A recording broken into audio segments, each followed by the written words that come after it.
inducted into the Hall of Fame in 2008, was a fabulous player. We'll always love Patrick Ewing. Patrick Ewing never delivered me a championship. Why should I believe he's going to deliver me ping pong balls that's going to give me the number 1 overall pick? Somebody's got to say it.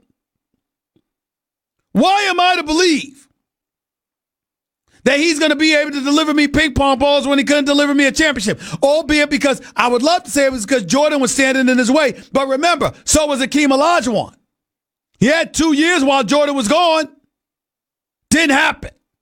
One, they lost to Houston in Game 7, courtesy of John Stark's 2 for 18 performance.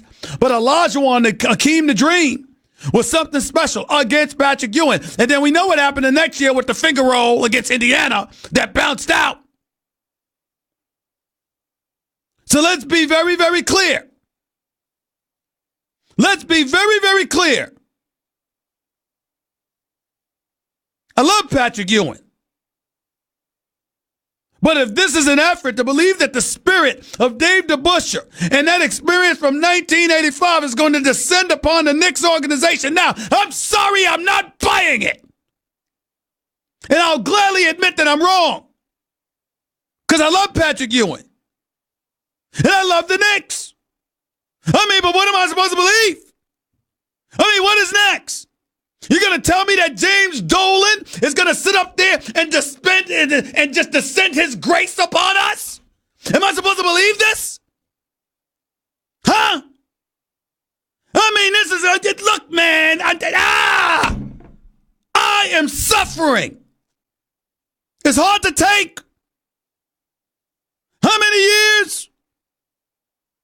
I'm talking to you as listeners of this radio show as a native New Yorker, but I got to admit, Jonathan, John Winthrop, I'm talking to God himself. I need prayer. I need my prayers answered for just once. Please, please, please.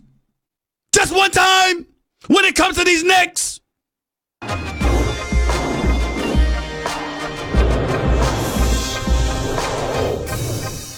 The Stephen A. Smith Show on ESPN Radio is presented by Progressive Insurance. Guests on the Stephen A. Smith. Back to NBA draft lottery talk in just a few minutes, but I got to veer left for a few minutes because the National Football League had some news.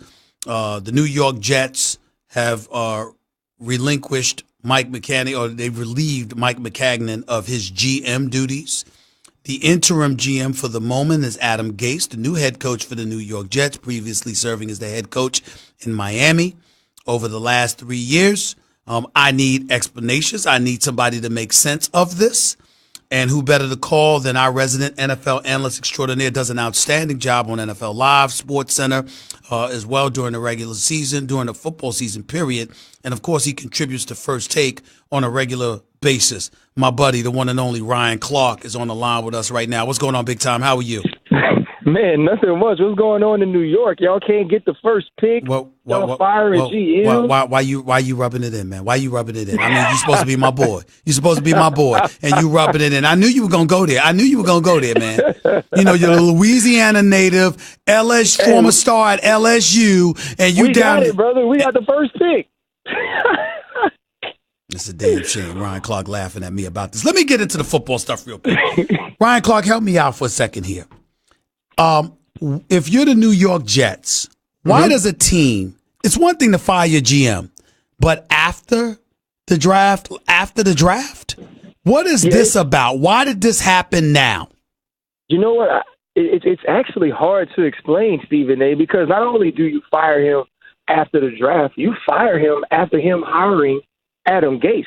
Mm-hmm. You know, a lot of times if you want that fresh start, you get a new GM. That GM gets an opportunity to bring in his own head coach, and you go to the draft that way. You've essentially let this GM, you let Mike Maccagnan do everything that you want a GM to do in the offseason, and then you fire him. And honestly, Stephen A., let's look at some of the things that he has done. He was smart enough to understand when Jamal Adams drops to you at number 6, you take him no matter what else is on the board because he's the best player available.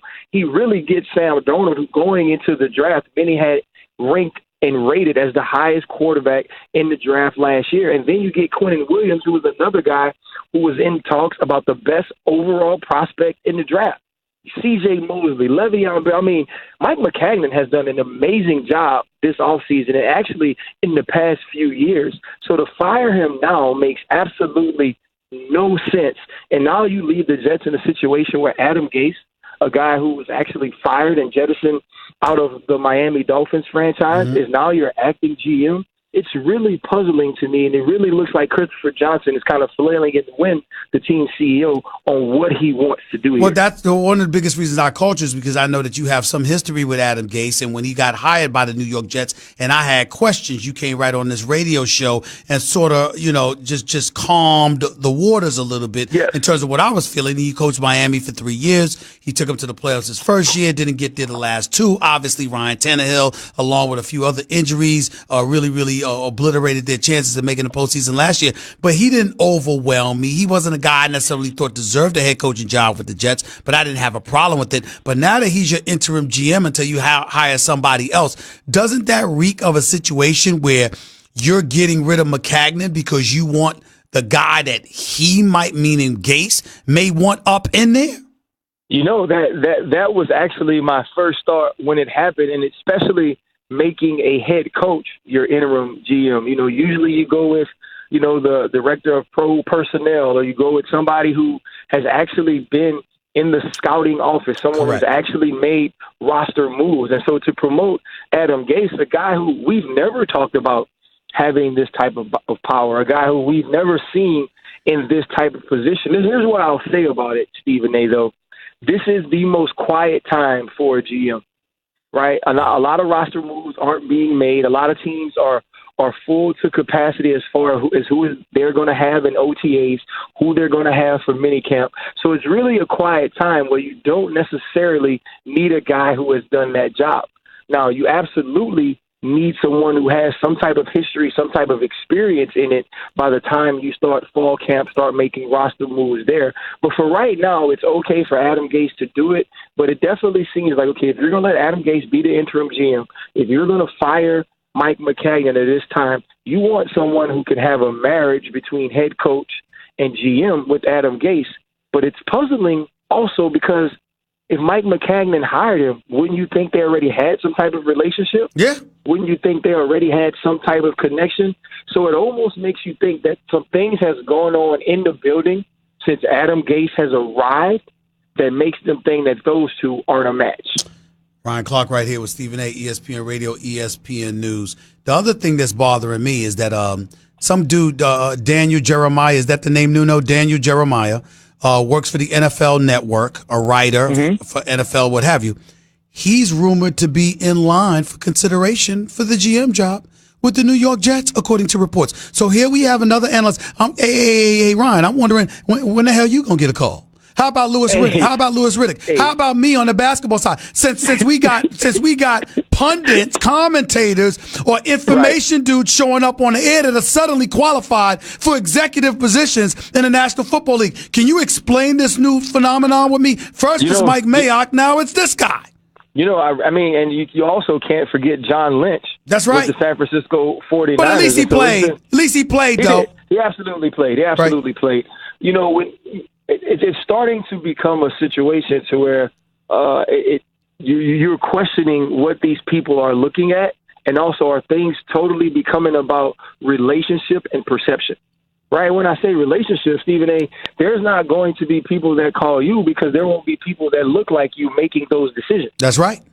Right? There won't be people that call me because it's the same thing, but they have a comfort, a familiarity with these people. They feel that they can get them in the building and they can have like mindsets and like thoughts, so they bring them in. That's not going to happen for us, right? We don't have the right paint job for that. And so then when you look at a guy like Daniel Jeremiah, I think he's been fine, working for the NFL Network. Right. I actually think he does a good job. He does do a good job. I think he does a good job in his TV role. We've actually talked back and forth in messages about certain prospects. I think he's really smart. but does that say he's qualified to do that job? Well, the other thing, Ryan, that I'll throw out this with you, as a pundit, a commentator, and in my position, hosting a radio show, hosting a television show, being an insider in the past, etc. Okay, excuse me, when you hiring guys straight out of television, like the Mayox of the world, like the John Lynch, even though he played, but it was in the booth after, and if you're considering the Daniel Jeremiahs of the world, and I'm certainly not accusing any of those individuals of any wrongdoing, and it's not their fault that they're being considered on Mayox case hired for these jobs. Please don't, it's not casting any aspersions on them. But if you're coming from the TV world into those positions, when you're disseminating information as a broadcaster or pundit on the airwaves, how did you go about the business of ingratiating yourself with these people to the point where they would think to hire you for an executive positions once they got head coaching jobs? You see where I'm going? Well, I think, I think one, you know how it works. You know what I mean? You scratch my back, I scratch yours. And you definitely have to walk that line. Someone who does their job in the way that you do it, what I love about you is you have inside information, but you never give away your source, but you're very honest in critiquing everyone. That's right. Right? It's never a situation where anybody is above you saying, hey, I don't like what you've done here. This is not the way I would have gone about this, which is why people follow you, people watch you, because they know they're going to get the truth. I think a lot of guys understand in order to create these relationships, I can't say anything negative, or I can't be opposed to what these people do, or I'm going to feed them information when they need it. And that's the only way you can develop a relationship like that, to where someone feels like, okay, I can now bring you into the office because you are for me. And listen, there's nothing wrong with doing your job that way. There's many ways to do this job. And I think those are the ways that these people find themselves in situations now to be hired doing jobs they've actually never done. Ryan Clark, I appreciate you, my man. Thank you so much for taking time out of your busy schedule. I just needed some understanding as to why Adam Gates would be an interim GM when I'm not even sure he should be the damn coach. But that's just me. I don't know. By the way, before... Go ahead. My boy got the eyes of a champion. You know that. Oh, Lord, the eyes of a champion. Really? He had the eyes of something else when I saw him at that damn press conference. Needed to be checked that day. But anyway, listen, last question real quick before I let you get on out of here. What do you think the Jets are going to do after all is said and done with the moves like this being made? What do you expect from them this year? I think the Jets are set from a roster standpoint. Okay. I think they have players that they need in place. But they also have to get somebody in this position and in this office to continue to get those people developed and add on to the team around Sam Darnold. All right. And if they think that Daniel Jeremiah is that guy, then good. But I think this team is set at least for this year. Mike Maccagnan actually did a good job. Ryan Clark, I appreciate you, man, but I really don't want to talk to you anymore because you're probably in Louisiana, and I'm not feeling good about that state right now.